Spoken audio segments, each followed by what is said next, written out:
Hey you guys, it's Teresa here with the Narc Remedy, and today's topic is going to be about the different types of people that are in the Narc's harem. But before we jump into it, I want you guys to like, comment, and subscribe. Share this video. Yes, don't be stingy you guys. Share this video. And also, put your notification bells on so you guys can be notified every time I post new content just like this. Let's get started. Okay, so you guys, the different types of people in the Narc's harem. Well, let's explain harem. Harem is like a group of people. Back in the day, they used to say a little black book, with all addresses and numbers of different women or different men people have been talking to. Just like a little, oh, well, I ain't talking to nobody else. Let me look inside my little black book. Or just like a shelf. It's a whole bunch of dolls on the shelf, and then I can take you down and play with you when I want, put you back when I don't want you, and then grab this other doll or nice shiny toy that I want to play with. That's pretty much a narc harem. So, but I feel like from my experience of learning, all about narcissists, I feel like the harem is full of empaths that don't know their worth yet. And when they find out their worth, they get discarded, okay?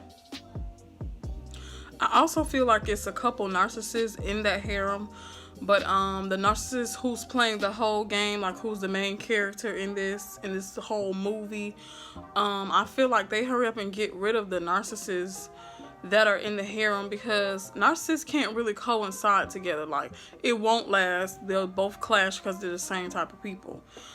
Or they may just be, a whole bunch of crazy and they deal with each other like that. But the first type of empath, or person, I'm just gonna say person because child narcissists get into a whole lot of different strange stuff. But the first person would be the baby mama or child's mother, right? They're there simply because they have that child. It's a tie there. That's what the narcissist plan was all along, to tie somebody to them forever, right? What better way to tie them to you is a child, okay? So the baby mama, she's always gonna be there. I'm the narc's baby mom. I have 4 kids by the narc, 2 set of twins, okay? The next type of person would be an ex-girlfriend. They may not be a main supply because they're just here and there, just fooling around here and there or whatever. So they may not be a main supply. They may just be somebody, oh, I can just, look at my little black book and be like, oh, let me call her up and see what she's doing since I'm bored, right? Because they always contact you when they're bored. They don't have much of supply or a great supply. They'll contact you, right? So then you have the ex-wife. This is only concerning or pertaining to narcs that have been married. And I got a video on, the marriage type of thing. But, yeah, ex-wives, they'll definitely be around. They probably will play the same role as the ex-girlfriend, maybe a little bit more because they're the ex-wife. They're expected to do more for the narcissist, even though they're divorced. So, yeah, the ex-wife. Then you have maybe a high school girlfriend or high school crush or whatever. They probably will play the same position as an ex-girlfriend. An old coworker, narcissists, they work different places if they do even work. And, they swap out jobs just like they swap out people. So, old coworkers may still be around. They may talk about the job, but then they also, fool around a little bit,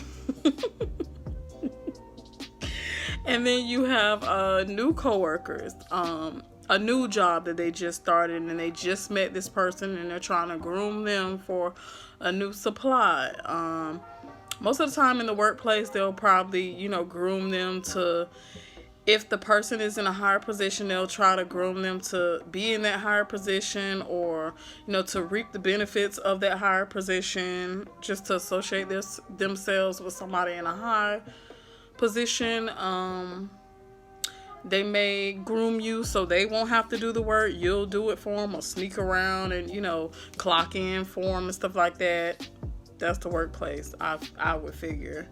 That they need supply in, or they'll be able to just call you. So they may try to you know, getting good with the manager or who owns the company, and they may be like, hey, just clock me in, or hey, you know, I'm gonna be late, you know, just tell them I'm not gonna be here, but you clock me in, so I'll be, you know, stuff like that, little simple stuff.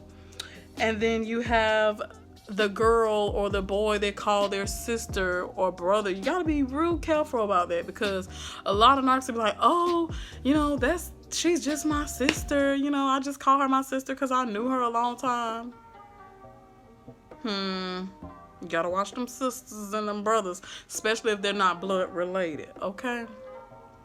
Because I remember one time my narc called this girl from high school his sister. And, you know, I correlated it because it was his friend's cousin. So he was just like, oh, that's my sister. No, it was his friend's sister. So he called her his sister as well. So, but I always felt like something was a little strange about it, because he would always talk about her like, oh, she has this business and she's doing this and she's doing that. Like, narcissists will always try to triangulate you with somebody to make you feel like you're less than that person. And I always used to be like, you know, in the sort of devalue phase, that's when they'll try to triangulate you more, you know, and tell you, oh, you're not worth anything. This person is doing more than you. And I used to always be like, well, go be with that person then, you know. But in the beginning, I'd be like, well, why is he comparing me to other people, like other girls, you know, trying to lower my self-esteem. And he did that for a little while. But anyway, and then last but not least, like the last type of person I think narcissists would have in their harem is like a secret lover. Yes. Narcs are bisexual, I heard. So, you know, you may think it's a girl he messing around with and it might be a boy child. Or vice versa. You might think it's a boy she mess around with and it might be another girl, and it might be a little lesbian on, you know what I'm saying? Not that I have anything against the LGBT community, but I'm just saying narcs are a little freaky like that, you know what I'm saying?